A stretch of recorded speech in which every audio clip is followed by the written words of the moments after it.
Carson City joint meeting of the Open Space and Advisory Committee with the Parks and Rec Commission as well. Could I please have a roll call? Open Space Advisory Committee Chair Kimbrough. Vice Chair McQuarrie. Member Burge. Member Mozingo. Member Norrie. Member Schaefer. Member Wiggins. A quorum is present. Parks and Rec Commission Chair Walt. Here. Vice Chair Whitefield. Commissioner Baker Roberts. Commissioner Cartwright. Commissioner McDermott. Here. Commissioner Meyer. Here. Commissioner Schutte. Here. A quorum is present. Great, thank you. We'll move on to agenda item number 3, which is public comment. Do we have any public comment? Please sign in, if you would, please, and then make sure that you see green. There you go. Good evening, Jim Fazer. I'm wearing a couple hats this evening, president of Carson City Little League, and also here representing the Chamber of Commerce Leadership Institute class of 2026. Thought this was a great opportunity with both boards present to kind of share our project for this year for the Leadership Institute, and that is a project at Governor's Field. Myself spending a lot of time out there over the past 6 or so years, kind of saw a unique opportunity to do some enhancements out there, and the leadership group kind of got behind that. I have a couple of classmates here in the back row here as well this evening. So just real briefly wanted to cover kind of what our thoughts were on the project. We've already had some meetings with the parks staff, and they seem to be on board with what we're looking at, but really want to do some functional projects out there. Some wayfinding is kind of a challenge at Governor's, especially when we have folks coming in from outside the area. Some informational stuff at the snack bar, kind of an informational kiosk. We often hear that folks don't know what's going on throughout the season, both with Little League, both with Pop Warner. So trying to dress up the front of the snack bar. Really looking to kind of the big bang on this project is kind of an art component.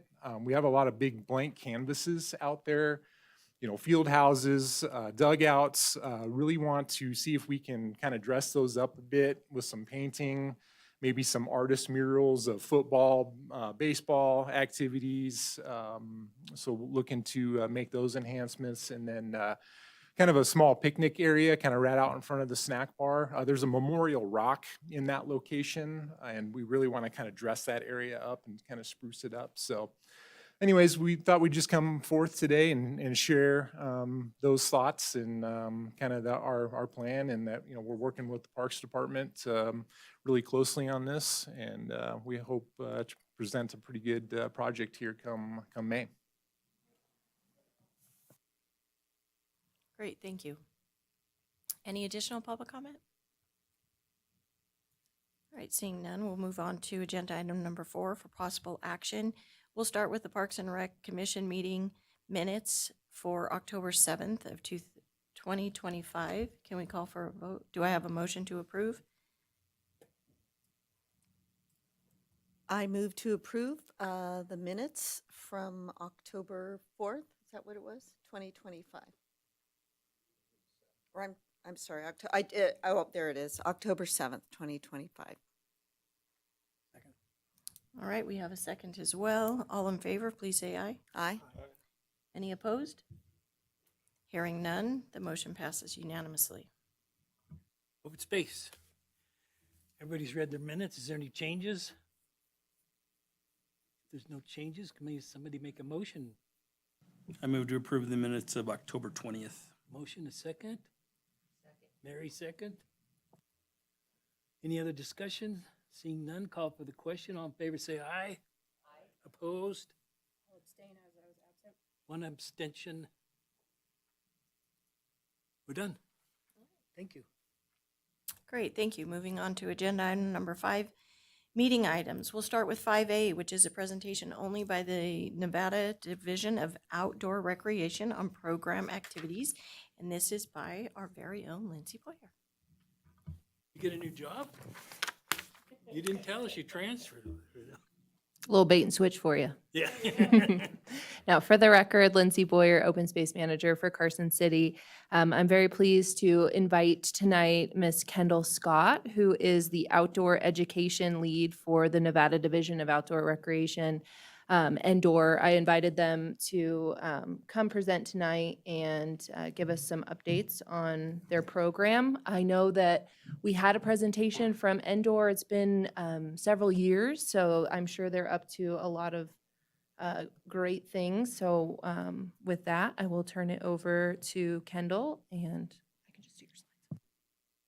Thank you. Hi, everyone. My name is Kendall Scott. I am the Outdoor Education Lead for the Nevada Division of Outdoor Recreation. Excited to be here with you all tonight in Carson City. We, as Lindsay mentioned, are a small, newer division within the Department of Conservation and Natural Resources. If you're unfamiliar or don't remember, as she mentioned, it's probably been a while. We originally started with just one employee, Colin Robertson, so you may have met him, and have grown now. We have about 4.5, almost 5 employees, and we also oversee the OHV program with 2 employees. So we tonight I'm just going to give you a little bit of an overview of the division and the type of work that we're doing.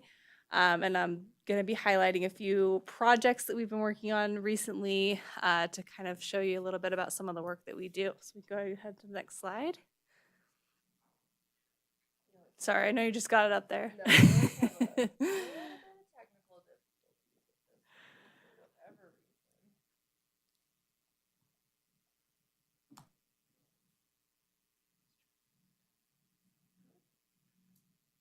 There we go. All right. So our mission is to advance and promote sustainable world-class outdoor recreation throughout Nevada.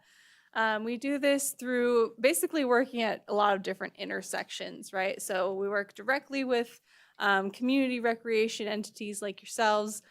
We work with outdoor recreation businesses to support our outdoor recreation economy. We work in the health and wellness space. The education space is my specialty. And we're, looking to increase community capacity for outdoor recreation and ultimately for stewardship. Next slide. This is our team. So I mentioned those 6 team members. So down there, those 2 in the bottom, Caden and Tyler, they are our OHV program managers. And then the rest of the team is Endor staff. So Denise and Elizabeth are our administrators. Myself, you probably all know Chelsea. Everyone knows Chelsea. If not from Endor, then from Muscle Powered, perhaps. And then Yasmina Sakanovich is our GIS analyst. She does a lot of mapping support. She oversees a program called Trail Finder that I'll talk about today, and helps with kiosks and that sort of thing across the state. So next slide. All right, so I'm going to jump in and tell you guys about some of the projects that we've been working on recently, starting with an outdoor economic impact analysis. So the data that you're looking at right now, this is actually federal data that comes from the Bureau of Economic, the Bureau of Economic Analysis, BEA. And this data comes out each year, usually about this time of year, for the previous year. So right now we're awaiting 2024 data. This is 2023 data, which is the most up-to-date data we have from the BEA right now. There's been a little bit of a delay due to the government shutdown with getting that data out for 2024. So we're expecting it anytime, but we're not really sure when it's coming. So this is currently the most up-to-date information that we have around the outdoor economy. As you can see, it's a huge industry in this country, and it's growing every year. It's $1.2 trillion in 2023 nationally and supported 5 million jobs and accounted for 2.3% of the US GDP. If you look at Nevada specifically, it's an $8.1 billion industry in Nevada, supporting almost 60,000 jobs and quite a bit of our state employment and our state economy, equivalent to or more than industries like mining, right, and manufacturing and those types of sectors. So outdoor economy is huge, especially in Nevada, where we have so much open space, we have so much public land, we have so much opportunity for outdoor recreation, as we know. So as I mentioned, this is federal data that becomes available to us each year. However, we got some funding a few years back to do a more specific study looking at a more granular level of Nevada and our economic data here. So you can advance to the next slide and we can look at that. So this is the economic impact study that was it's pretty hot off the presses right now. It's just been released in the past couple of weeks.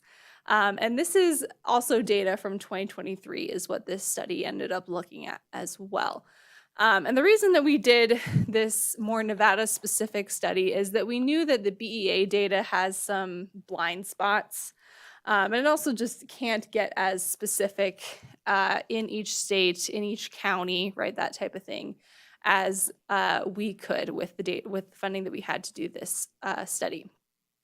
So some of those blind spots included things like 1099 contractors are not included in this job count or in this economic kind of snapshot, right? So this is just like employees. So we knew that there was a lot more information out there, and there's actually a lot more contribution that outdoor recreation is making to our economy. So we wanted to try and capture a little bit more of that, get a little bit more detail.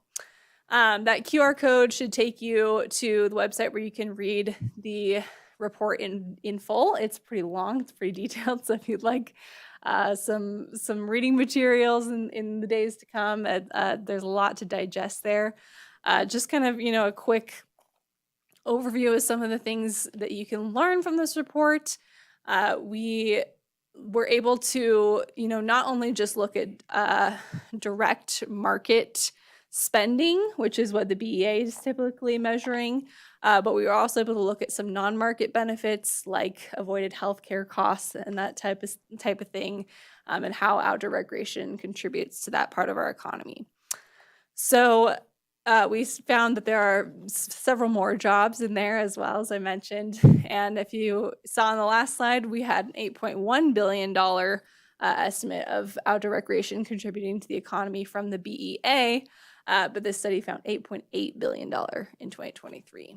So this table here on the slide is an example of some of the comparison you can make. You see Carson City up there at the top, looking at visitor spending of locals versus non-locals on outdoor recreation.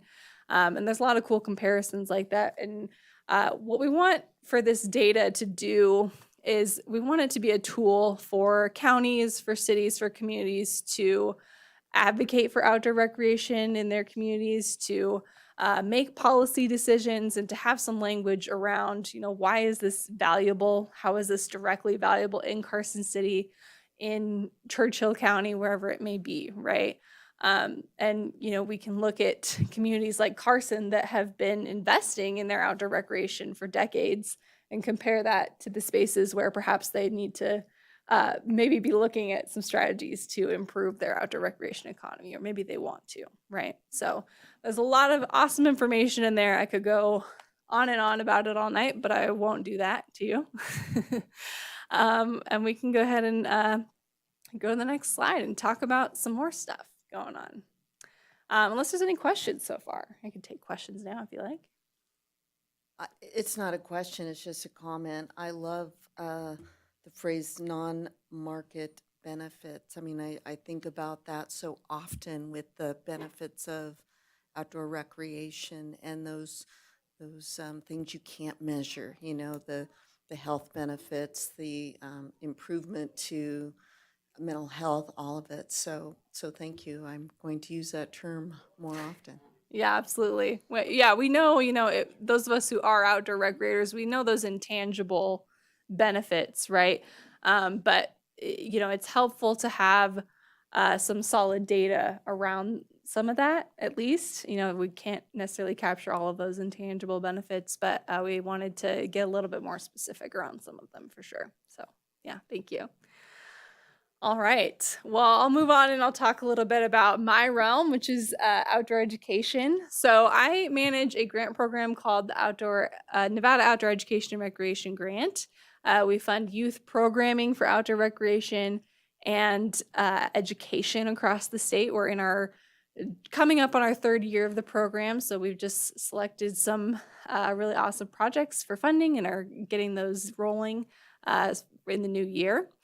And then I also oversee a new entity called the Outdoor Education Council. So this entity came from a bill during the legislative session this year, AB 165.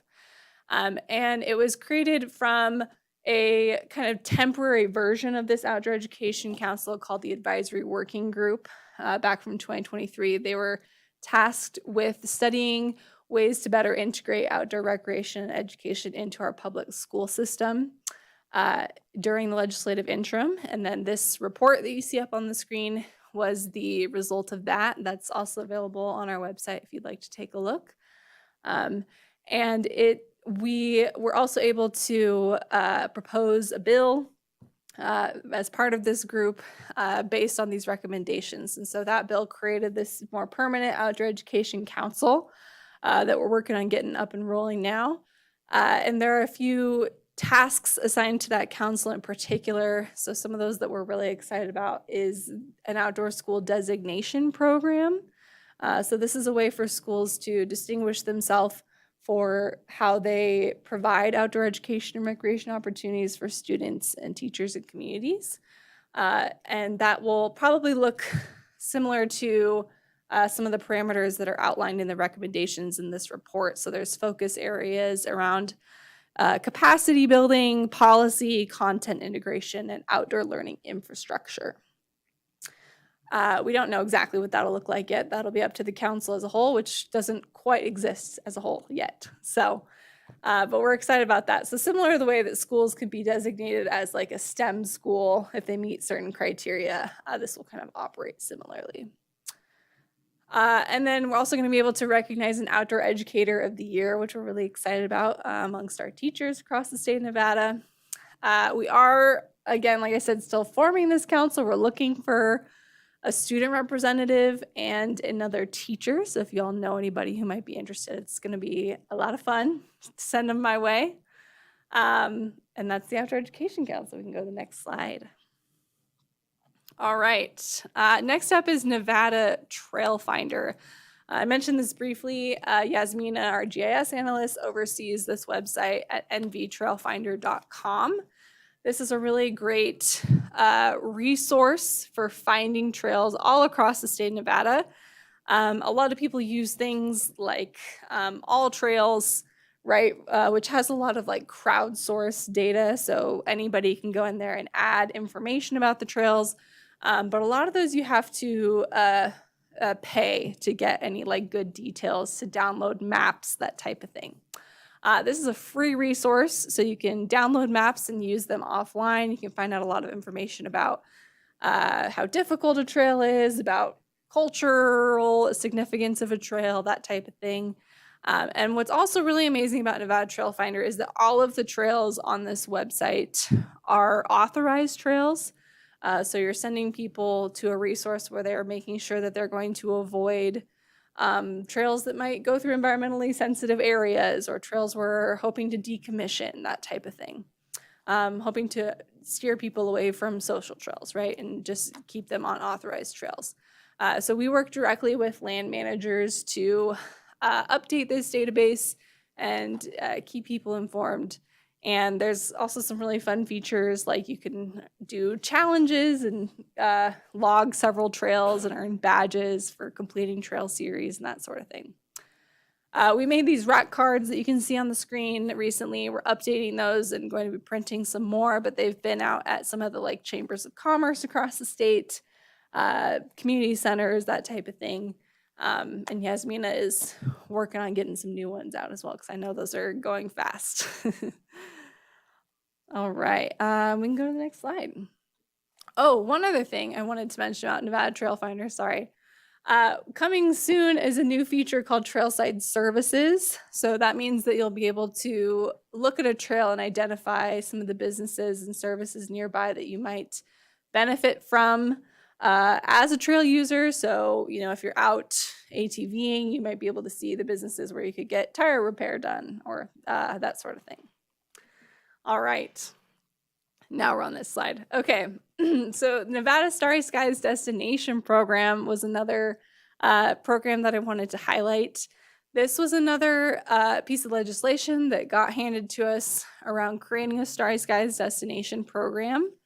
If you are unfamiliar, there is a organization called Dark Skies International, or DSI, and they designate pristine dark sky areas all around the world. So places like Death Valley and Great Basin National Park. And they help to, this designation helps to protect those starry skies, protect from light pollution, so that you can view the stars. And it's a really incredible program. However, it's also very, very expensive and time consuming to pursue a international dark sky designation. We know that we already have some really amazing dark skies across Nevada. So we created this state version that's a little bit more accessible. It's a lower threshold for participation, so that communities that maybe don't have, you know, the pristine dark skies of Great Basin National Park, but they want to preserve the dark skies that they have, or they want to improve their light pollution within their community, they can do that through this program. So it's pretty simple to be involved. There's a couple of different ways you can do it. You can implement a management plan around lighting, or implement a new policy, implement or install new dark sky friendly lighting, that type of thing. There's kind of a menu of things in a toolkit that we've created.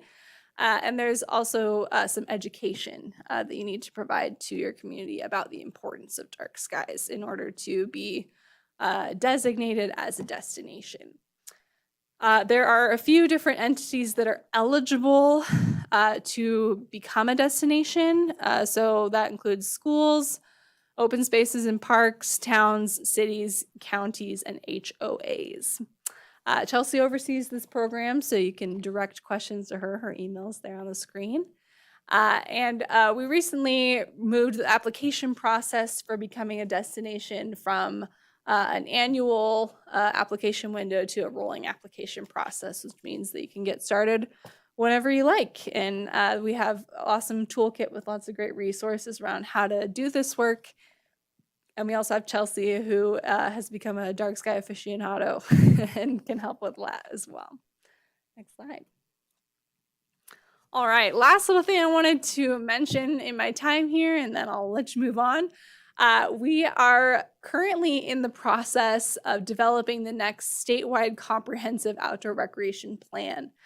This is an effort led by state parks that we have been supporting. It's also known as a SCORP. And this is going to be a 10-year plan that establishes priorities to address unmet needs for recreation across the state. Traditionally, or in the past, this plan has just been a 5-year plan, and now it's going to be a 10-year plan. So this one will start in 2027 and go through 2036, which means that stakes are even higher, which means that we need even more input. So I'm here to ask you all to participate in the survey. that will help us to determine what the needs and most pressing priorities are for outdoor recreation across the state. This has a big impact on some of the state funding available for recreation projects through grant programs like Recreation Trails program. So this is, it has a big impact. It's going to last a long time. We would like as much participation from Nevadans as possible. So please, if you can share it, we would so appreciate that. The survey is going to be open through the end of the year. And again, just looking for all kinds of participation there. All right, and it is available in both Spanish and English. There's some flyers on the back table there that have the QR code to the Spanish one. This will take you to English, and there's one for English on the table as well. Or you can go to parks.nv.gov/SCORP, SCORP. And that's that one. We can go to the last slide, I think. All right. Well, those were all of my updates. That was just kind of a quick little snapshot of a bunch of different projects that we've been working on. That's my contact information. So feel free to shoot me an email if you're interested in any of that. If you want to know more, if you want me to connect you with anybody on the team about any of those programs or anything else. And I'm happy to answer any more questions about any of those projects or anything else we may be doing. Wonderful, and it's really, all of the projects are just inspiring, and I'm thrilled for many different reasons. I did want to say, though, that trying the QR code, it's not working. Are they not working? Mm-mm. Oh, I apologize. They're working Both of yesterday. them, so Yeah, it says it's deactivated. Which QR code were you looking for The there? one that we, both. yeah. Yeah. Okay. So if the SCORP one, if you go to parks.nv.gov/SCORP, SCORP, that should get you there. And again, those QR codes in the back of those ones may work. I think they're different.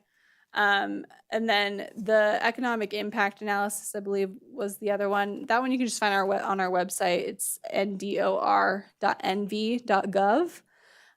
If you go to About and Our Impact, it should be the top of that page. Sorry about that. Tried to make it easy. I have a question a little bit about the market benefits, that big table that you showed with all the counties. I'm just curious, what, and this could get too granular, it's just I can read the report, but what constitutes an outdoor activity that would generate market share or revenue? I'm just really curious when I look at Clark County and Washoe County, obviously just because of the population numbers,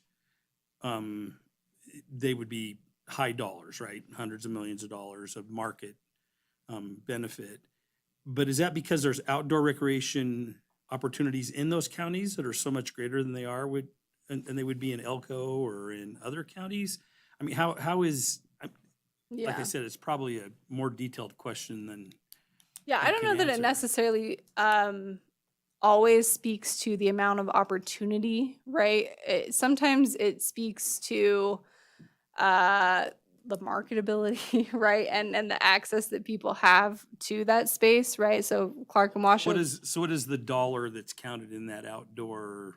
I recreation? mean, it's a long list. I don't have, Okay. I don't know, like So the could it be comprehensive could it list. be I think buying, it's- I mean, is it shopping for outdoor equipment? Yes, yeah. So it's So yeah, it would include things like, Sales? yeah, Okay. retail sales. If you're traveling to Nevada to hike and you stay in a hotel, right, that type of thing, I believe is all captured in there. Guiding services, even like gas, food on outings. I believe all of that is captured in that as well. Follow-up question on that then. Is it then sports as well? Because we were discussing it too, why Las Vegas was so high. When you look and say that, it's what outdoor, I mean, what. Sports are and not typically So not like included. tournaments and stuff like Unless soccer, it's like a baseball. specific outdoor recreation event, so like OHV races, that type of thing. But like, I don't believe like the Knights playing is included or in anything like that. I was thinking more like sporting tournaments, outdoor sport, soccer, baseball. Oh, okay. Yeah, I see. I'm not totally sure about that one. I would have to look at the report. I don't believe so. There's kind of a list of activities, and they're typically more traditional, like hiking, cycling, some winter sports, snowboarding, OHV, that type of thing. Typically, playfield sports are not necessarily included in that, although I do believe there is some data comparing. If I look back, playfield sports might actually be included in this data. I don't know if it's always is in the BEA data, but I think it might be included in our state economic analysis. Because I know there was some comparison of like, what are the activities that generate low, moderate, and high spending? And I think playfield sports was included in that low category. So I'm not sure like what all that captures. You'd have to look at I'd have to look into the report to know for sure what everything is included. Well, we'll start, whoops. Things like we're fishing gonna- licenses, Yes, outdoor permits. yes. We'll go ahead and start down here, and then we'll take it down there. Any other additional questions from Parks and Rec? Kurt? Keith, or Jay, I'm sorry. Yeah. He's on the wrong side of the fence now. Yeah, just one quick question. Thanks for the presentation, by the way. Did you mention grants? Your department gives grants out to certain groups? we Have we do. applied or won any? What do we need I to do? believe you guys applied a couple of years back. Yeah, Dan and I were just talking about that actually. So I oversee the Nevada Outdoor Education and Recreation Grant, which again is for youth outdoor ed and recreation. And we've done 2 years of that grant funding so far. We've just awarded the 3rd year for 2026, and then we do have funding right now for another year in 2027. So that'll be available starting next August is when applications open typically. And I can send y'all information about like what projects have benefited Carson City students. A lot of the projects cover like multiple counties, like river wranglers, right? They work in all the counties along the Carson River. So, it's hard to capture exactly like what projects are serving specific counties unless they're only working with a specific county. But we do have funding for that for the next little bit. And then, of course, the OHV program does typically biannual, so twice a year, calls for grant projects around OHV, education, safety, training, trail improvements, that type of thing for OHV specifically. I'm not sure when their next round is, but you can always get on their website and sign up for email updates. So just more selfishly, should our open space committee be having staff? Is staff fully aware to apply for these, or are these private entities that should apply for No, these it's open. Yeah, open open, call. yeah. Anyone can apply. Anyone who's eligible. So that includes local governments, nonprofits, schools. Yeah. Yeah.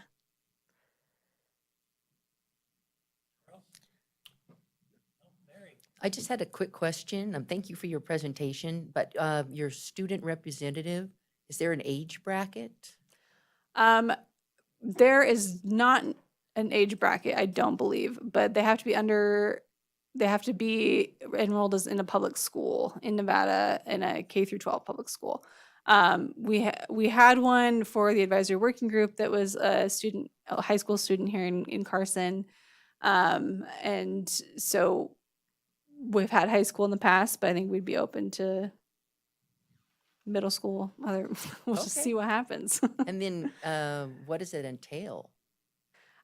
Student representative is there to, provide a youth perspective. They're not allowed to be a voting member because you have to be over 18 to be a voting member on a state commission or council.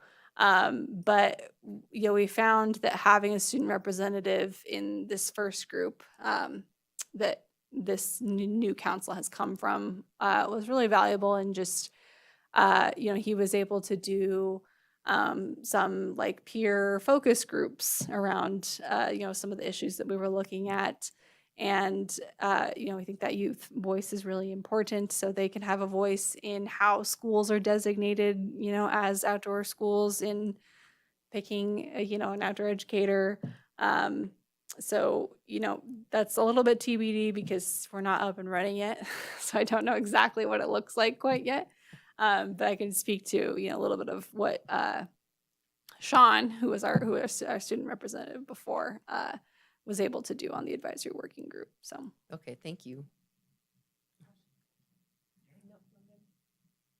No, it's great. I love the way for years they didn't have the smarts to put their mic on.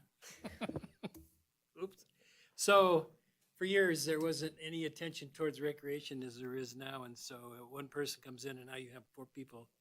It's very cool. And everybody in outdoor recreation should applaud you guys all the time because you're our champions there. So, and it comes from the highest level of government too, to sport. Obviously, everybody's been doing a good job getting it done. So your programs are well known in the area now too. So that's important. Good job. good. Yeah. Thank you. Appreciate that. And we couldn't do it without you all, right? We're just here to help our communities, help the state as a whole. So Great, you. thank you for your time. Great presentation. All right, we'll move on to 5B, the discussion regarding the Parks and Rec Commission meeting schedule for calendar year 2026.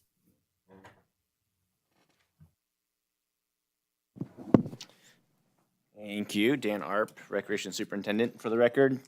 First of all, I'd just like to excuse our director, Jen Budge, who cannot be here tonight because she had some foot surgery, so she'll be out for a couple weeks. So you're stuck with us, trying to fill in her shoes. So as you see, back in April of 2018, the Board of Supervisors recommended that the Parks and Recreation Commission meet 4 times per year and an additional 2 times joint meeting like this. And then in addition to that, set that to be the first, so bi-monthly, the first Tuesday of every other month. So February, April, June, August, October, and December, unless otherwise provided. And so you've been provided a schedule, a proposed schedule for 2026 in your packets for the commission to discuss for the schedule for next year. All right, great, thank you. So you all had time to review it. Do we have any discussion? No, I don't see. I think we were all very well aware, so thank you for that. Thank you.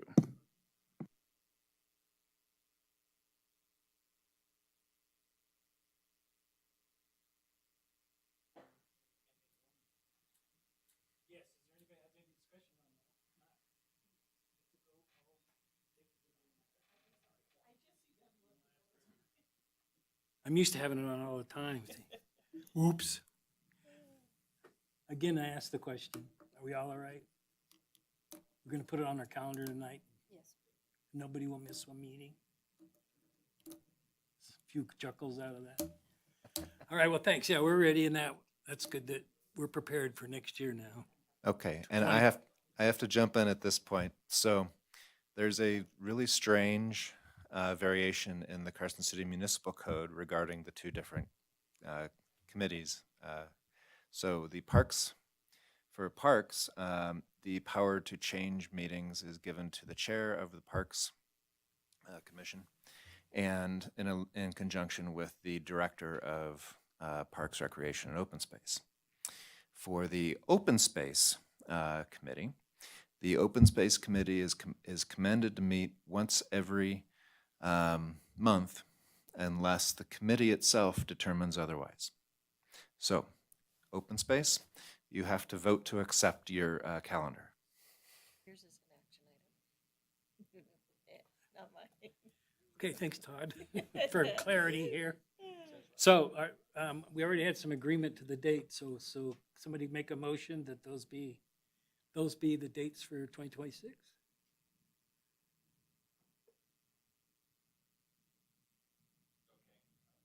Are we looking at Jay to make the motion? Is that? I guess so. Keith just handed it to me. I saw that works pretty good. Don't I'm- say. Don't sit next to Keith, that's all. I move to approve the Open Space Advisory Committee meeting schedule for calendar year 2026 as presented. Do I have a second? I'll second. Second, Maren. Any more discussion? Seeing none, call for the question. All in favor, say aye. Aye. Opposed? Unanimous. Thank you. Thanks, Todd. Look how Thank you. guys are. He's keeping us on track. That's, yeah, that is, I don't think we get a pay raise for that, though. All right, we'll go ahead and move on to agenda item number 5D, which is for discussion only, presentation only by the volunteer coordinator regarding volunteer program activities throughout parks and open space. And this is Aaron Larson. Hey, thanks.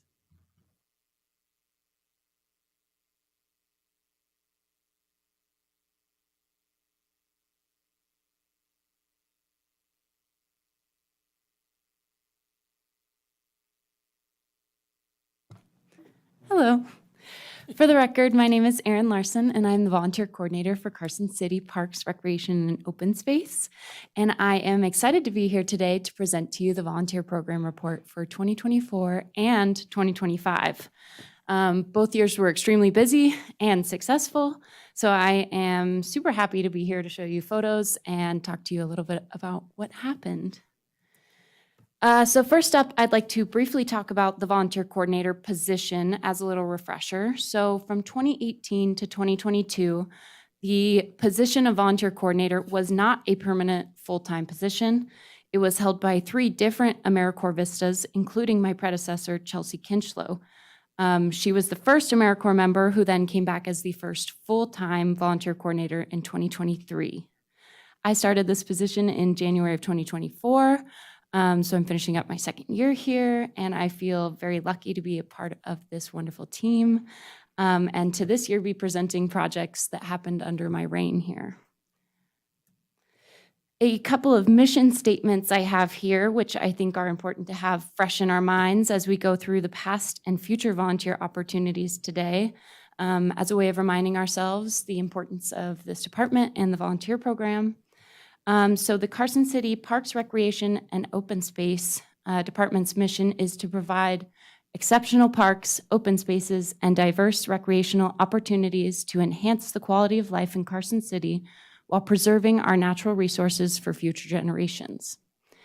The volunteer program's mission, specifically as created by my predecessor, is that Carson City Parks, Recreation, and Open Space is dedicated to engaging and educating the public in their community's public lands through volunteerism.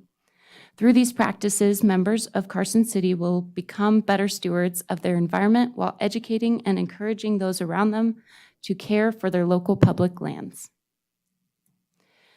As we talk about all of these volunteer events today, it's also important to keep in mind that for every hour a volunteer serves, there's a monetary value associated with that. And as you can see here, from 2018 to 2025, that dollar amount has grown by $9.36. Today, it's valued at $34.79 per hour. That, combined with our grand total of 2,803 hours in 2024, puts us at a total monetary value of $97,530.29. And in 2025, with our total of 3,834 hours, had a value of $140,649.90, which is a pretty big jump there. And just as a reference, so that we can see the big grown difference here, in 2023, it was $88,380. So each year, this number has really climbed up there with the increase of volunteers and projects. This number continues to climb for 2025, as we have had a couple projects since this report was put together and continue to have a couple in December. So with those hours in mind, let's look at what happened in 2024. So in 2024 and 2025, the thousands of hours were spent by volunteers in our parks and open spaces, participating in activities including major horse and dog waste cleanup and weeding activities at Ronald D. Wilson, annual work days at Lakeview Trailhead, weeding and thistle digging at Blackwell's Pond, trash cleanups at Voltaire Canyon, Sand Canyon, Carson Ridge Disc Golf Park, Carson River Park, Empire Ranch Trail, East Silver Saddle Ranch, and Linear Ditch Trail. Planting and weeding projects at Fullstone Wetlands, Fuji Park, Lone Mountain Cemetery, and along the Carson River corridor. Thistle digging at Horse Creek Ranch, cottonwood painting at Carson River Park and Ambrose Carson River Open Space, trail maintenance, OHV cleanups, reseeding projects, and more. So there has been a ton of opportunity for volunteers in the last 2 years. Some notable highlights from the last couple years. So as some of you may remember from my last report, we were starting to relaunch our Adopt a Trail program. Our Adopt a Trail program is a program geared towards groups, clubs, organizations, businesses, families, friends, etc., who are looking to help us care for a specific trail. Groups agree to care for a trail for their trail for a minimum of twice a year, but usually will do more, and will perform tasks as required by each trail, such as trash cleanups, weeding, planting, dog waste cleanups, etc. Groups who are currently adopting a trail and therefore performing these cleanups several times a year include Kiwanis Club, who performs trash cleanups at Carson River Park, High Desert Endurance, who have helped with reseeding efforts and dog waste cleanups on the new Prison Hill Trail West, Armac Construction LLC, coordinated by Aaron McQuarrie, who perform trail and drainage maintenance on the Sea Hill FEMA Trail, Battleborn Off-Roaders and Friends of Prison Hill, who regularly tend to OHV area on Prison Hill, Click Bond, who has helped with trash and dog waste cleanup on Empire Ranch Trail, the Boys and Girls Club, who have also helped with trash and dog waste cleanup, as well as planting and weeding at Fullstone Wetlands, Robin Travis and Friends, who have adopted and regularly clean up Moffett Open Space, U.S. Bank, who has not officially chosen their adopted trail, but have helped with thistle digging on Linear Ditch and planting at Morgan Mill Open Space Reserve while they decide. Moose Lodge, who regularly hosts trash cleanups at East Silver Saddle Ranch, and our newest addition, Filth Busters, coordinated by Mary Burge, who have been cleaning up mass amounts of trash on Fairview Trail at least every other week thus far. And if you couldn't tell, that's her in the bottom right picture, holding that giant trash bag.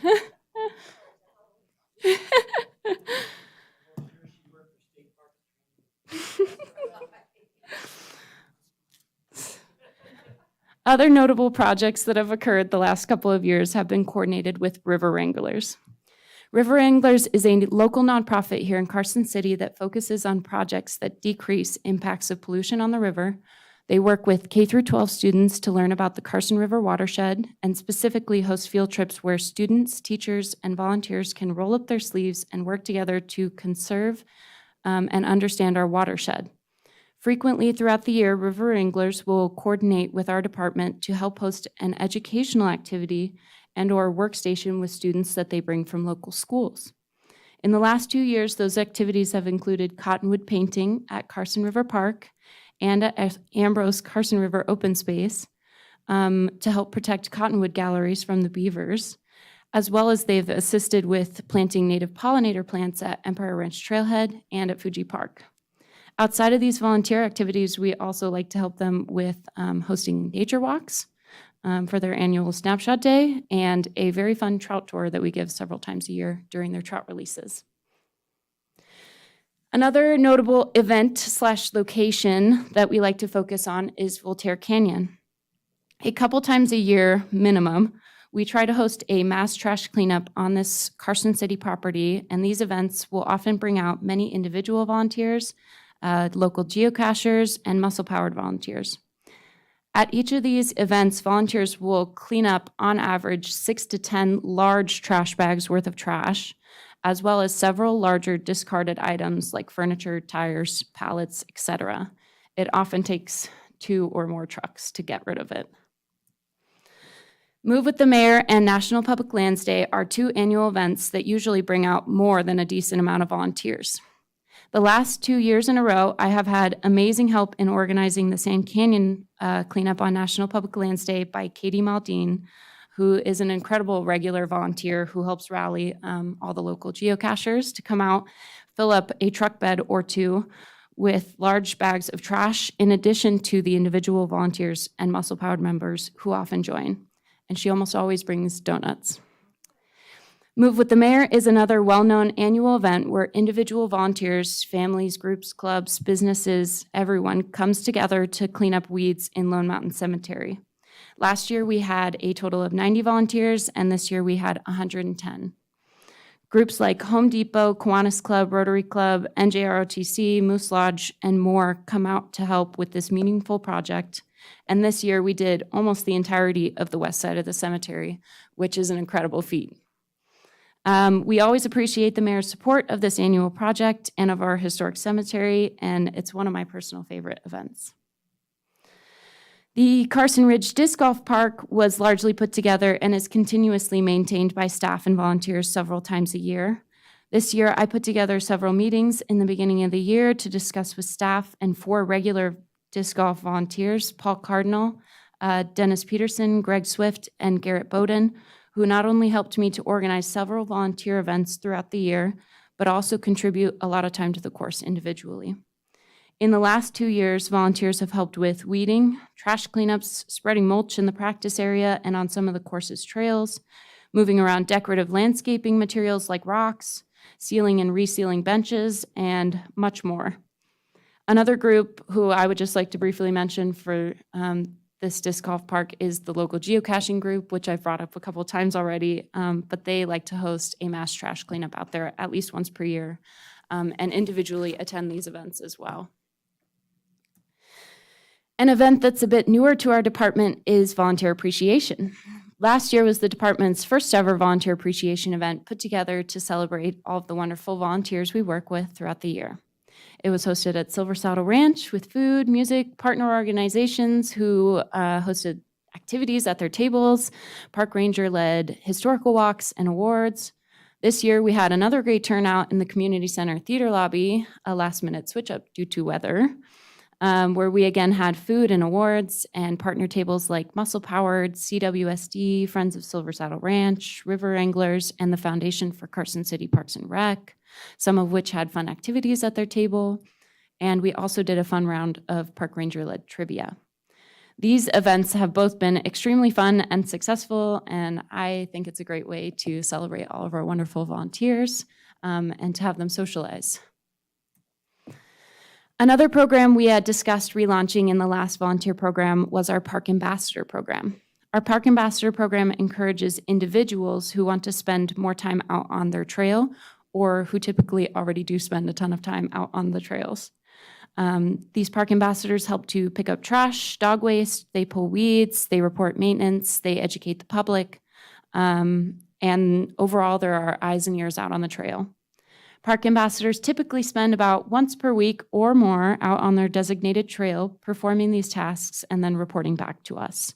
We currently have 20 total park ambassadors spread out around Carson City, caring for various parks and trails, and these individuals provide a huge bulk for the volunteer hours in Carson City. Last, but certainly not least, I would like to mention Muscle Powered. Muscle Powered provides the other huge bulk of volunteer hours for Carson City. And in the past, their projects have included helping complete the Capitol to Tahoe Trail, Phase 2 of the Odyssey Trail, maintenance on the Lincoln Bypass and Bob's Trail, and many trash mobs throughout the year at places like Coons Lane Trailhead, which was a huge effort in the beginning of the year, Linear Ditch Trail, which is always a huge effort in the springtime, and Fairview Trail. And that's all I have for you today. If you have any questions, I can attempt to answer, but if not, I have my contact information up there. Here, we'll start with Jay. No? Keith? Charles? Well done. I just wanted to thank Aaron because all of this happens because you work so hard, and I know you have great support, but you are our general. So thank you for everything that you do. She attends everything. Thank you so much. I don't know about general, how about a colonel or something like that? Hey, how much do you think of this would be done if you weren't there? I don't know. I have a pretty good team backing me up. So Yeah, it's I know, a but team effort. You need And to take credit for a lot of that and the success that you put out here tonight. I did want to challenge you though, when you bring young kids out to pick up dog poo, I figured That might be a challenge at some point, or a fight, or a throwing party at the end. there. It's a Ew. conversation, at least in the beginning. Yeah, Good job, Aaron. Be proud of you, so. thank you. This side, any comments? Just great job. When I see you at work and you're always so positive and such a supporter of the community and our parks and our trails and our volunteers and well done.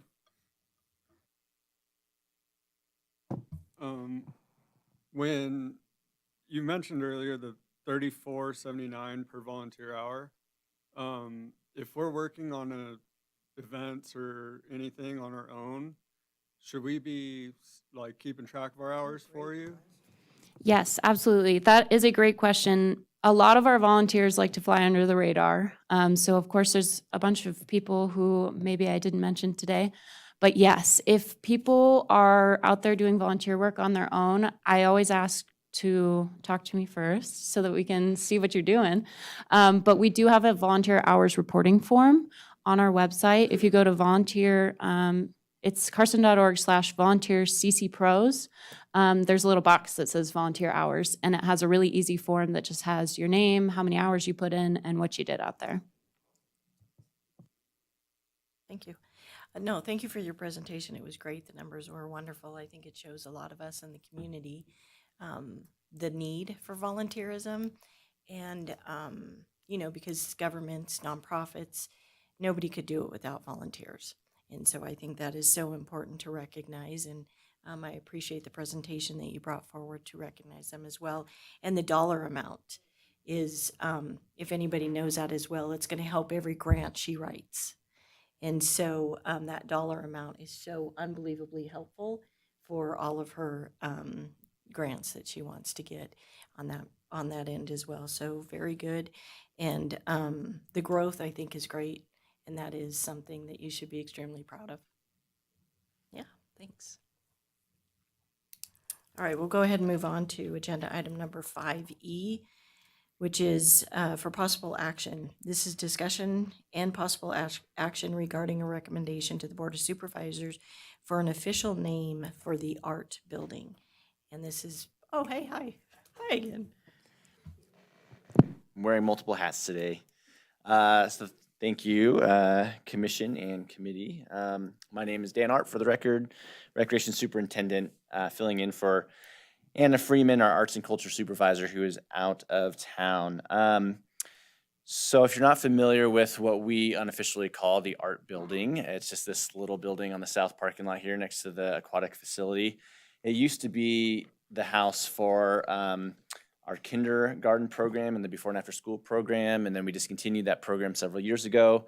And then when we inherited the arts and culture program a couple years ago, we thought that'd be a great place to house some arts and culture programming in that space, but it does not have a name. And so we just call it the art building, but it's been really difficult. I know we're really creative with our names, but it's been really difficult when we're doing classes and things there to be able to say where it's at. And, in the activity guide, put like the art building in there. And as you can see, I think you were provided a picture of the facility in your packets. It's not the most exciting looking facility, as is pointed out to me at the beginning of this meeting. It kind of looks like a campground laundry facility. But yeah, I know. So we'd like to liven it up a little bit as well, but we didn't want to do that until we had an official name, because perhaps the name could be incorporated into some artwork on the side, or maybe if there's a theme to that name, that can be incorporated into the design as well. And the interior is just as lackluster. So we like to, it's the art building, right? So we like to add some art and do some things to make it more exciting.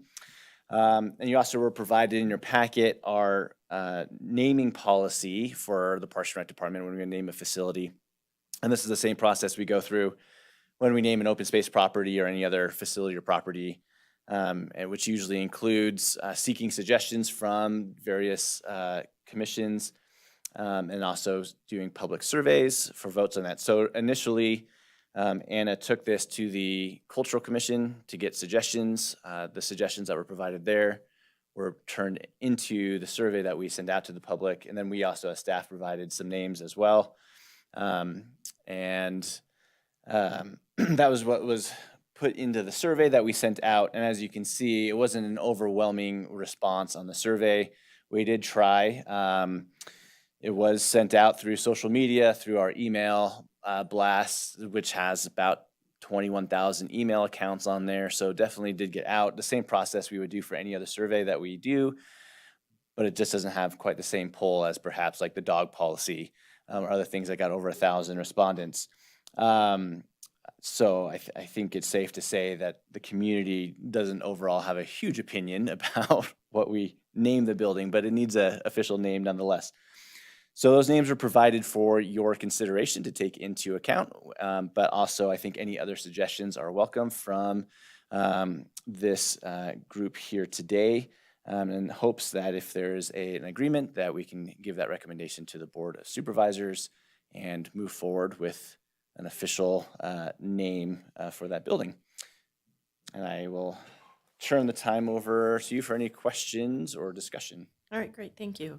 So is this, just to clarify with the district attorney's office, is this just a Parks and Recreation agenda item? Or is it open space as well? The resolution just says Parks and Rec. So I just want to clarify.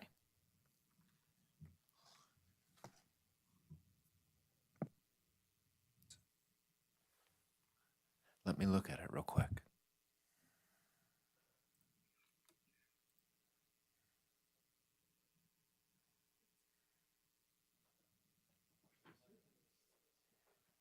Well, while he's, This is a big yard while out he's there. looking into that, we'll go ahead and start down here on any additional suggestions that you may have thought of or I want just to have a bring forward. question, Dan. So are you coming with some names that your committee chose, and we're looking at those to give a recommendation to the supervisors? Yes, so we provided the results of the survey, which we took some of the names that the Cultural Commission provided. We added some as well because we didn't get a lot of suggestions from the Cultural Commission as well. As you can see, the number one voted for name with a total of 12 votes is Community Arts and Culture Center, with 10 votes for Community Art Building. So very generic names, which is fine. I mean, I think we're open to any suggestions. We just want to actually officially call it something, and then so we can move forward on putting some signage up there.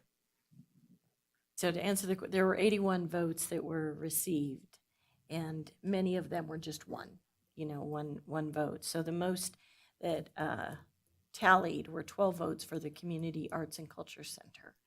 And so right now we're discussing whether or not, if there's any other suggestions beyond what was suggested through the survey. If so, what are they? And then we can take action on what we might like. Thank you. Are there any suggestions of additional names? Yeah. I did do the survey.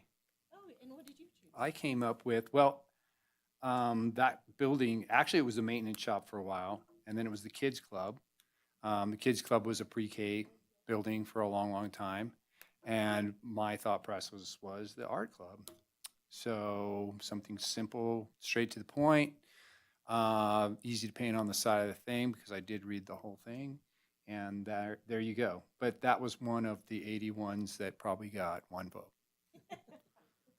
Yes, likely. So unfortunately, we were unable to put all the. There's probably I'm not. a dozen or I'm so. not worried about Yeah, a that. dozen or so write-ins that had one vote each. Art Club was probably a much more practical choice of the ones that were provided. There were some interesting write-ins that were fun, but not included on this list. But that is a great suggestion. Those weren't mine. No, well, I just thrown that out there. I mean, I just like the MAC. I mean, who calls it the multi-purpose athletic? You know what I mean? So, and that's why I thought that. So I'm just throwing that out there because I did take time to do the survey. So All right, thank you. you're very Supervisor welcome. Schutte? I really like Art Club, and my comment was going to be that I don't see this as a culture center. And so I just felt that it's really about an art building. And so I love the idea of art club, especially with the background of the kids club. There's so many kiddos in Carson who are now adults who spend a lot of time at kids club. So I love that. Great, So thank you. I second. So Thank now you. it has 2 votes. So what does the DA say? You are correct. Okay. The resolution does say it's the Parks and Recreation Commission that makes the recommendation to the Board of Supervisors. So this item is for the Parks Commission. all need to leave the room here. No, you don't. All right. I will ask, though, do you all have any suggestions or, yeah? What please about share. Eagle Valley Art Club? Because then you have something to paint. Oh. There you go. Keith Schaefer, for the record, maybe under public comment, because I'm not really part of the. I was just wondering, is there any historical, and it's bad that I don't know this off the top of my head, but is there any historical personality in Carson City that it could be named for? Is this going to be a thing that would show up on a Google map, like with a pin, the Mark Twain, Carson City art, which is longer than you want to paint on the building. But, is there a Curry or a Hannafin or just some famous or quasi-famous artist or art person in Carson City that we could name the center after? And maybe there's rules against that, I don't know. So Dan Art for the record. So I can answer a couple of those questions. As far as if there's historical art, people, that'd be a great name. That's kind of open for if any of you have that knowledge. As far as what our intents are, yes, I think eventually we'd like to, once we get an official name, be able to put this on Google Maps because we do have classes in there.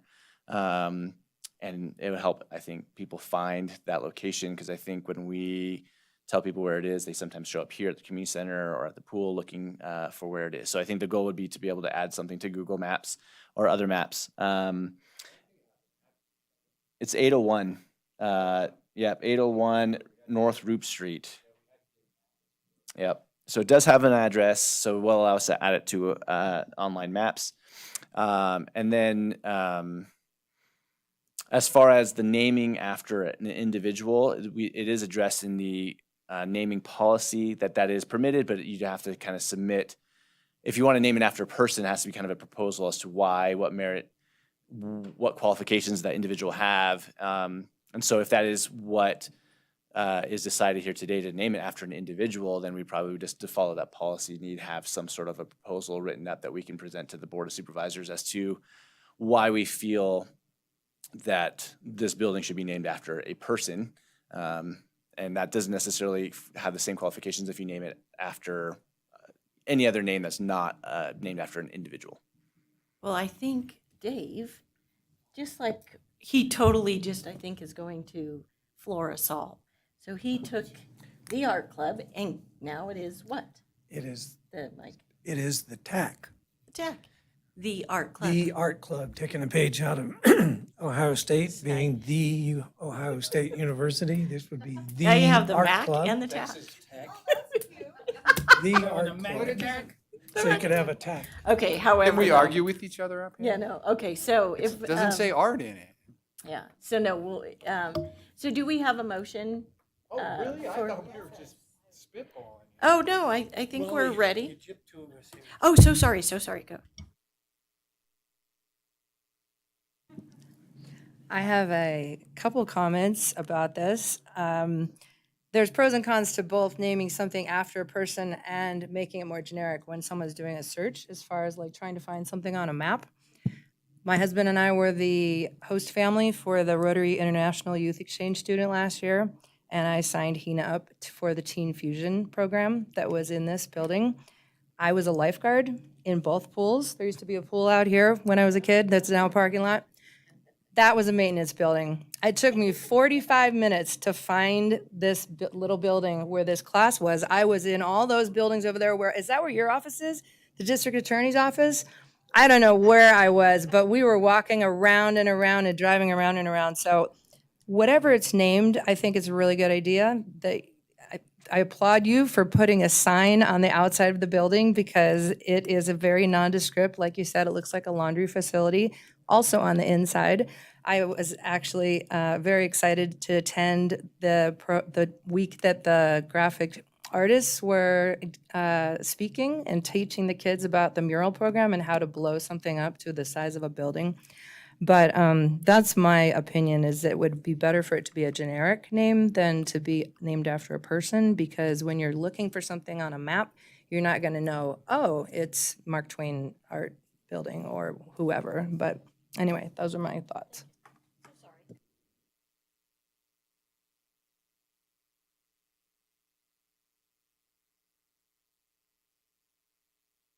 That gives it a name and a location at the same time, so, and it gives the kids the club and locates it, it's Carson Art Club, and I certainly agree that it doesn't look like a cultural center, so we're all right there. All right. Okay. Oh, he's just over here. All right. Well, thank you guys. Thanks for your input. So now are we ready to vote, discuss? What are we doing? All right. I move that we call the old kids club that is now the art facility, art classes and so forth, the art club. And if you really want to go way back, we spell club with a K, because that's the way kids club was spelled.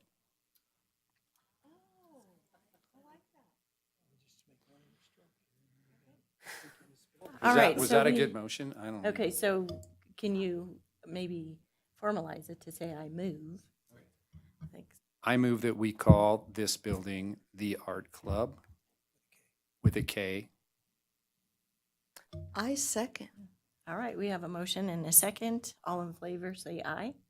Aye. Opposed? Nay?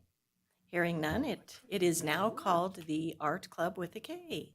Or it's going to be recommended. Thank you. Recommended. Thank you. All right, thank you. All right. All right, well, thank you very much. Yes, thank you. All right, we're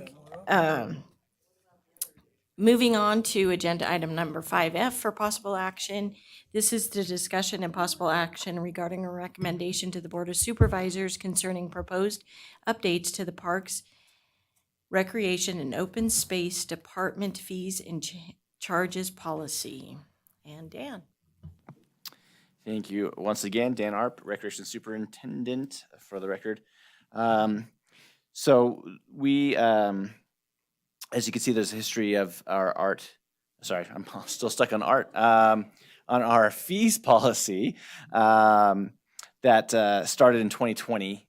We did a fee policy and schedule with that, with all the fees that we listed in the department. And it's gone through a few modifications since then, and it's now time for some additional modifications. Today, we're only presenting just the policy portion of that, as we've kind of been given some direction to bring the fee schedule, that we do intend to actually make some changes to our fee schedule as well. But that will be kind of lumped into our budget cycle coming up here in around February, March timeframe. So you'll be seeing that shortly. But today, we're just going to focus on the art policy. I'm still stuck on art. The fee policy. And mostly there's a few edits that we needed to make, a few things that were not included that have changed in the past few years, such as we've now inherited arts and culture. So we need to include the Cultural Commission in this, and also arts and culture and our cost recovery goals. And where would that follow, including the foundation for Carson City Parks and Recreation, and including our youth scholarship program, which has been a new development in the last couple of years since we last made changes to the fee policy. We also just needed to make some changes to our nonprofit partnership clarification with the requirements there for events and for fee waivers as well for co-sponsorships. We also got some opinions from our risk manager and from our DA's office regarding, if you recall, about a year or so ago, we brought to your attention kind of some struggles we were having with private instruction. And so we were given some opinions on that. So we included a statement on how we want to manage that moving forward and some of the requirements that they recommended that we look into whenever somebody wants to come to our facilities to teach private lessons. So we've addressed that in this policy. And then also just authorizing for the director to be able to waive or reduce fees in certain circumstances and establish fees for new programs, and authorizing the city manager to approve modifications to the fee schedule with certain limits. And then obviously there was just some grammatical things that we've found, and then some additional ones that have been pointed out to me today as well, that will be changed before we bring this to the board as well. So I will turn the time over to you for any questions or discussion on any fees on the policy. I do have a question on the, the private instruction, because I think it's a hot topic. But when when you are adding the new language, you say that requests for use by commercial and private instructors will be subject to reservation fees and are not available for drop-in use. How is that monitored? Because that, like on a Sunday, when you have 4 pickleball courts taken by, somebody who's doing private lessons, how do you monitor that on? So the intent of this is primarily, because of monitoring, is going to primarily be at our facilities that we have staff. So it's going to be at the MAC or the aquatic facility. As far as like the outdoor pickleball courts, for example, generally speaking, we don't allow any sort of reservations out there unless it's right now it's just kind of a large group reservation, which we manage those things. But that facility is primarily for drop-in only, and not for private use. But where we can monitor at the pool and at the MAC, this is mostly where we're going to be able to kind of enforce these things.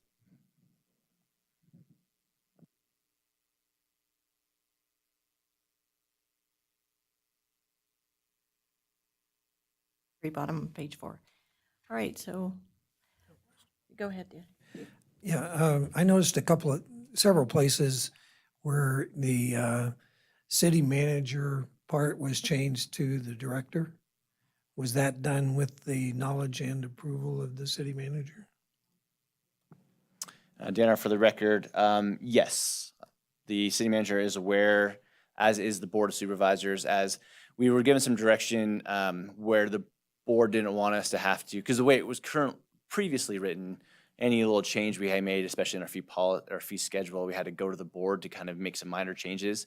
So we were trying to bring some of those back to either the director or the city manager to be able to make those changes so that we don't have to take this to the board as regularly. Thank you. Thank you. Go ahead, Lisa. Thank you. On 3.8, where did I just, it's on page 5. I just lost it. The cancellation fee, so it's the one in the red. So I was a little confused on that. It shows a 10% cancellation fee will be charged when refunds are requested by the participants, et cetera, et cetera. But then the next sentence, event and rental cancellations may result in the loss of a booking deposit. So can you explain the difference on that? Absolutely. So basically the difference is the cancellation fee applies to any of our recreation programs, memberships at the aquatic facility, the MAC, et cetera. And when there's a cancellation there, they may be subject to a 10% processing fee. That's generally speaking because we're charged that percentage from ActiveNet, which is our user. So that's why we have that fee there. Okay.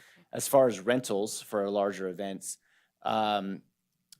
they are charged a booking deposit when they make a reservation to reserve the MAC or reserve a facility here at the community center or a park pavilion or anything like that for larger events. So in that case, because we charge a booking deposit, which is in our fee schedules, anywhere from $150 to $400 is a booking, security, cleaning deposit, all kind of defined as the same thing. That we don't charge the 10% in that case because we have that booking deposit, which we don't do for recreation programs and memberships. naturally. So they could forfeit that booking deposit, which is how we've been managing our rentals always. So that's not really a change. We're just trying to, I don't think it was addressed in the policy before, so we're trying to make sure that that was included in the policy. Okay, what might determine, because May, so what might determine when someone loses that deposit and when someone gets it back? Has that been worked through? So it's primarily going to be a time. Okay. So a couple things. One, we wanted to make sure that if the cancellation was because of the user, as opposed to if for some reason we had to cancel, right? If we canceled, we're not going to charge those fees. And that's why the language in there for like the programs was when requested by the participant, because if we had to cancel due to the weather or something like that, then we don't charge those processing fees. And then also if they're within like a 30-day period, typically is when we do not refund back that full booking deposit, because by that point we've already Well, had you've this place turned reserved. down We've put a lot of other- time and absolutely. we've already had staff working on those reservations for a period of time. And so they might forfeit a portion or all of that booking deposit, depending on the And I'm in circumstances. support of that. I was just surprised because it was taken out within 30 days of event. So that there's a strike through that. So that's where I was a little confused on it. Yeah, so that was a request from our reservations coordinator of how she manages Okay. that. But that's, open for discussion if you feel like there should be some more parameters that are put into that cancellation policy. Okay. I'm anticipating some questions on that, so thanks. Anyone else down here? Okay. We ready? Well, yeah. We'll start with Aaron this time. No, I'm good. Mary. Oh, I'm sorry. Nope. You'll be happy with the fees. Charles. Keith. I have one that's a little similar to what you were talking about on the booking deposit. In the definition, it says a fully refundable fee, and it's just being contradicted by that lower line down there. So I would say take a look at that. Thank you. We'll make sure to address those and make sure that they are on the same page there. I'm sorry, I think where he's referring to that is in the definitions under a booking fee. It Yes, says it's fully- correct.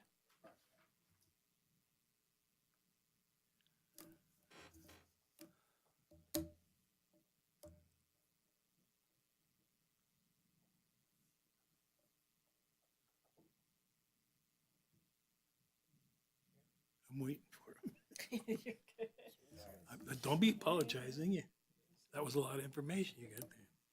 I had heartburn with the definition of veterans for, to ask a veteran if they're 50% or not is kind of tacky. So I would hope there'd be a better way, but 49% don't get it, 48%. A lot of times these guys aren't going to tell you that anyway. So, but it's a bummer that they put a restriction on there. And that is on their card. So usually when they present their card, it has a designation on there. So they have to present if they want to get the veterans pass, they have to present us their ID anyway, and it will show us. And that's direction that we received, not within our department, but coming up from the Board of Supervisors as far as a veteran service. So that's what we were trying to honor. I didn't see anything about filming companies in here. Has that ever been a part of the fees? Yes, it was discussed, but there is a policy, and Lindsay would know more about this, is more recent. But the city has, or I think, is it licensing has a filming permit, and so we just follow theirs. Oh, Lindsay Boyer for the record. Yeah, so there is a filming permit. It's through the planning division side of things. And so we've directed folks to apply directly for the permit through them. And then we just handle the facility rental side of things. so does the money come back to open space or does it go to general fund? The money for the facility rental comes back to open space, but that permit, that would go back to general fund. Yeah, because there's, well, I don't know how often it happens that you get filming here, but It's pretty infrequent. you just want to make sure you're prepared for it. Yeah, and I didn't see like any fee structure for using the open space. Do you guys, if they come and say, we want Silver Saddle Ranch in the barn, is there a list? Okay, that's $50, that's $100 a day, or is there any fee schedule at all for that? I don't have the fee schedule in front of me, but I can confirm that there is a rental fee associated with Silver Saddle Ranch specifically that has its own rental fee. And then there is also a fee for trail side of things. So if they're just going to be using the trails, like for a race, we have a fee for that. Riverview is another rentable facility. So it should be buried in that fee policy somewhere. Yeah, so Yeah. it just wasn't covered in what you guys presented tonight. Yeah, so we have two separate documents. We have this fee policy and then we have a fee schedule. They're usually lumped together, but they are separate documents as far as for discussion. And as I mentioned before, we are making some changes to the fee schedule, which would list all open space fees, all of our recreation programs, and any rental fees throughout parks and other properties. And but they wanted that to be something that we brought forward when we're working on our budget, because there's some other city departments that they're working on fees as well. And so they wanted us to be able to work with those other departments and do kind of a fee schedule across the city instead of just our department. Thank you. And I apologize, I missed a few commissioners, so I am so sorry. So I'm gonna bring up something from way back, and that's when we started with the gun range out there. And in the committee meetings that we had what we call it, a little bit of a committee on the side. Those came back to the Park and Rec Commission for the fees and so forth. And one thing that I disagreed with in the committee meeting, and I disagreed with 5 years ago, is the designation for non-resident. The designation for non-resident is not consistent with the fee policy. It kind of pokes around in what you provided us today with that. And I think that it should be strictly Carson City residents recognize a discount at the gun range, not Nevada residents. And some of the background on that was because of the NDOW grants and so forth that are provided out there that help with things out there. We're still Carson City. It's still our gun facility. We have all the liability for that gun facility. We are the ones asking for money from NDOW for that facility. We're the ones that manage the facility and have safety out there. So I would like to see a change in that. That might be an uphill climb, but at the same time, I think it's the right thing to do, as I think that there should be dogs in Cary Square Park on a leash. But that's a different story for a different day. So does anybody have any questions, or is that enough information? I just want to say that on the schedule that you're working on and possibly in here, I don't think it needs to be in here. I think it needs to be talked about. So if you have any questions for me on that, that's fine, but that's my diatribe for the day. No, yeah, thank you. And I think I'm clear to be able to provide that feedback back to Jen when she's back. Because you're correct that the rifle range is treated differently than how we do other things, and that was because of a decision made by that subcommittee. So yeah, I'll take that back to Jen. And to be clear, I was not on the subcommittee. I was in the audience and spoke on that, and the comment back to me was because of those NDOW grants. And it didn't make sense to me 6 years ago, and it still doesn't make sense to me now. So, and I voted no for the fee schedule the last time it came up because of that, and I'll vote no for it again if it comes up like that. So, thank you. Thank you, go ahead. I think you bring up a really good point in that who is absorbing the risk. And I think that's a really good point in terms of it's Carson City who's absorbing the risk with insurance and all of that. Right, thank you. And Lisa, that's just one point. I mean, there's absolutely, in my opinion, there's no reason that it should be Nevada and not Carson City resident, because that's the way we do everything else with bookings, with swim passes, all of the other things. It's standard that we have. Well, and you see Carson that in City other residents. counties as Yeah. well. But You they know, where wanted it's to Douglas they wanted County to carve residents. something out up there that Yeah. I didn't think was the right thing to do. So Thank you. Great, thank you. And then I also have a suggestion as well. So first and foremost, being your school district board trustee on this, the school district wants to recognize the joint use agreement and how much the school district appreciates it and appreciates the usage of everything that the school district does get to use. So putting that on the record, thank you very much. Because we would lose a lot of activities if we did not have that joint use agreement. But on page 5, where it says, and it's 3.3.3, it says due to the popularity of the park system, and then it says is in priority. The first priority is public programs, activities, and events. Is there any way that we could put in parentheses or add something to Carson City School District being a first priority up there as well? Just because you do have to, a lot of your population here in Carson City are students and, the youth and whatever else as well. But it would be, I just kind of thought of that because the schools have a lot going on and they do use the Parks and Rec for that. And it would be great if they could be listed there as a priority. Thank you. I'll take note of that.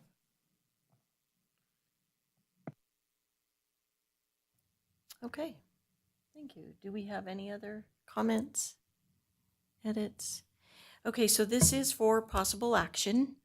And I don't know that if, one way to make this motion is to make the motion to approve with the recommendations that have been brought forward, if we all agree on those recommendations, or vote on it with the consideration of those recommendations. So if anybody would like to make a motion, and it can go from either side. Might have to do separate. Would we? Can we? Is it, because it reads as it is a recommendation for the Parks and Recreation and Open Space Department. So is it two separate motions or one? You can make one motion, and I'm comfortable with either everybody voting on it, or if you would prefer, you can have each separate body vote on it. Either way. All right, how would, easy And one? I should clarify that. If everybody votes on it, we're still going to tally the votes individually per commission and committee. All right. So could that come up with, we approve it and they don't, or could it be approved? So, Yes. yeah, okay, so then, I just wanted to make sure I was Yeah. following what you were saying. so I think to make this easier, I think we'll just go ahead and do Parks and Rec, do their vote, and then Open Space do their vote. So on the side of Parks and Rec, do I have a motion? I'm confused with. Can you? Yes, yeah. I'm sorry. I'm confused with what you said as far as recommending the way this is presented or with all the minor changes and things that we brought up. Right. So that's what I was saying is if somebody would chooses, like if somebody disagrees with your minor change or my minor change, or Jay's was an edit, but, or consideration, looking at that, or if we would just do, because what I would like to see is a motion that we bring forward the recommendation with all of what we have discussed tonight, with all of the edits and considerations that we have discussed tonight as additions. My question is, some of the edits or considerations, is that something that is it a viable edit or consideration? Thinking about some of the comments and then bringing it back to Jen and the department. So can you speak to that? Thank you. Yeah, I think, Dan Art, for the record, that some of the advice that we were given was, as you mentioned, were just kind of suggestions for us to kind of think about. So I think for a motion, we probably would need either of those to be clarified for a specific wording that you want us to try to include, or some other direction that you would provide for us.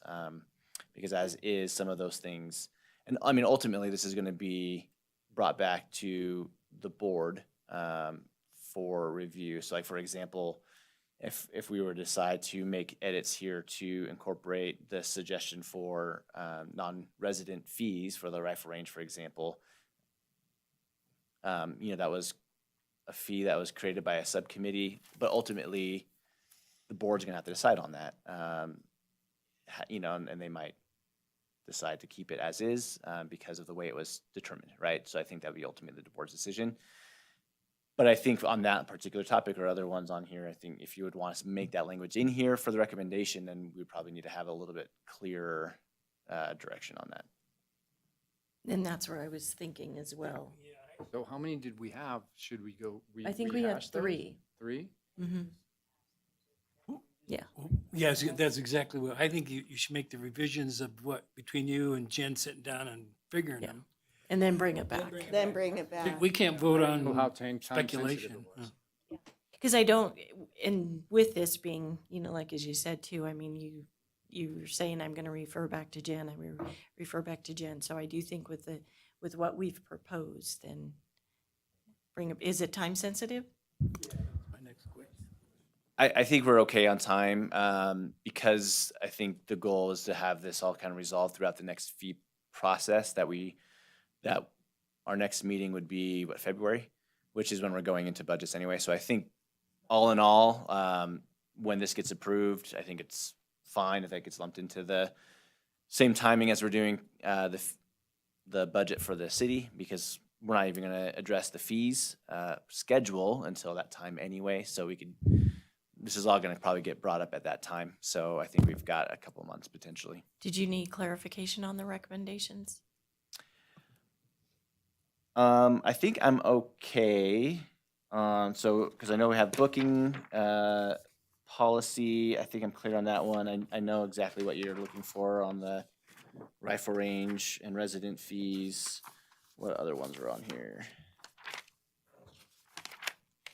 Adding Oh, the adding school school district. Yeah, that's, on I mean, page 5. that's pretty clear. And then the consistency of the language with the definition and what's in the policy. You got that? Yeah. Yep. But you're And to go back to the definitions, maybe there should be, because I couldn't find that, maybe there should be a definition of a resident, non-resident status. I mean, it makes sense to me, but does that need to be there?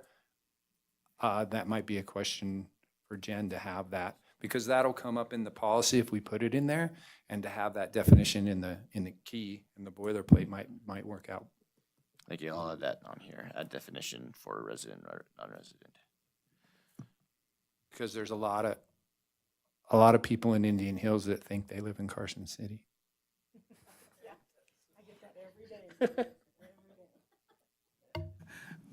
But the guys at the dump know that you're not. All right, well, thank you. And so we'll just look forward to having this brought back. Thank you. Okay, thank you. So we're going to go ahead and move on to agenda item number 6A, which is the director's report. This was something that was in all of our packets for everyone to review and read. And so I'm not thinking that you're going to do the report, correct? Or are you going to? I'm not going to, no, I'm not going to. I think what Jen typically does on this is she includes anything that has been brought to like the board level in the past couple of months, which is what I think she included in the report. And then I think she often just adds kind of whatever is going on in our department. And I could comment on a couple of those kinds of things and projects and stuff that are currently going on, but not necessarily, I'm not going to go back and look at the things that are written down in the report. Great, thanks. Does anybody have any questions about the director's report? Okay, great. All right, then we will move on to agenda item number 7A, which is the update from the school board liaison. I just wanted to let everybody know that, so this Friday, our fifth graders will be singing at the tree lighting. So I would encourage everybody to go down. They are very excited. It is public and private, and the Carson Montessori fifth grade. It takes a huge team to get them all together to practice to get it to go, but it is an annual thing. Also, this is a great time to be a student. I know the teachers are exhausted, but it is a great time for the students with all of the different holiday activities going on. All of those holiday activities can be found on the school district website. But just, we have the band concerts, the choir concerts for the high school, the middle schools going on as well. And some are here at the community center, and a lot of them then are at the school's multipurpose rooms as well. But there is orchestra, band, choir, musical theater. So anybody who wants to get into the holiday spirit, I encourage you to visit the Carson City School District website and find out where these students are.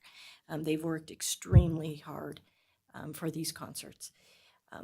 Other than that, the schools are busy. We had our presentation, and our performance in most of our schools did either stay the same or went up from a 3-star to a 4-star. 2-star to 3 stars, our performance has gone up this year, which is something that we should, as a community, be extremely proud of, because it does take a community to raise our kids. So, and then first and foremost, I say this, I think, at every meeting, if you see a kid out during the day and they should be at school, please ask them why they're not at school. We always struggle with chronic absenteeism. That is something that our schools around the nation struggle with. So I ask all businesses, anybody that sees a child out during the day, ask them why they're not in school. So that's all I have for this evening. Moving on then to 7B, and this is an update from the Foundation for Carson City Parks Liaison. Do we have anyone? Sorry, I'm losing my voice. Lindsay Boyer for the record. No one is here in attendance. They couldn't make it tonight, but there was a report. It came in as late material, so you probably received that, and it has all of their updates for you for this month. All right, thank you. Yes, it did come in. We did receive that, so thank you very much. All right, we'll go ahead and move on to agenda item number 8, which is future agenda items. This is discussion only. So we'll start here with Parks and Rec. Parks and Rec Commission, do you have any future agenda items that you would like to see on our future meetings? It's not an agenda item, but I've reached out to Aaron and about a spring weed fling in looking at May. And so we're looking at dates, and this would be at the cemetery again. And so there's the fall move with the mayor, and then let's have a spring weed fling just to help offset some of those pesky weeds that it takes 110 people several hours to get out of the ground in the fall. So working on that. And Aaron, thank you. You're just always so positive, and thanks for being supportive of that. So yay. Future agenda items, right? Yep. I was wondering how the tree problem in the city is, maybe we could get a report on that, but maybe we won't know until around May, right? If there could be a report on the measures that were taken to try to fix some of the things that we observed early this last year on the trees. Charles? Mary? Yeah, I wanted to kind of tail on to what Lisa was saying about trash cleanup, because I'm at war with trash. And if we could have like a citywide cleanup, and we have all of these groups that, can we somehow consolidate so people see us out there? Because as Aaron knows, our little trail is from the roundabout to the National Guard. And we have collected 15 huge bags. And that doesn't count all the things that don't fit in the bags. And every night when we come back the next day, someone has hucked something out the window. Every single time. And so I think we need to address this, not just Erin, because she's doing open space and parks, but citywide. So I just don't know if we can have some discussions about consolidating all the people that are trying to do this, putting out something from the city. I know I've talked to Lisa about this, so I just want to keep that in forefront because it's ridiculous how much trash. Trucks are not securing their loads, and people seem to have forgotten that it's not okay to throw trash out your car windows. We need to bring back those commercials. Yeah, We've all a friendly PSA as a reminder and. Agree. Well, I think they got software now where you can't roll your windows down in a certain section of the highways. I know, Marion, we love that, and you can be the champion and help out Aaron with Yeah. that program a lot. Yeah, the ladies in my neighborhood, we're at war. Hit your wall. We are. Start throwing garbage back in the cars when they go by. You need camo. I think we didn't Hide in have the any. bushes. Yeah. Now it must be getting late. If I saw someone, I probably would do that. You were a good Jen tonight, Dan, too. I just want to tell you that. I can tell you, Thank you you, Jen. represented her very well. Yes, great job. Thank you. All right. So if that's everything to conclude agenda item number 8, we'll move on to agenda item number 9, which is public comment. Not seeing or hearing any. Close agenda item number 9. Agenda item number 10 is the possible action for adjournment. So moved. There you go. Do I have a second? Second by a lot of them. All right, all in favor? Aye. All right, everybody, please have a happy holidays.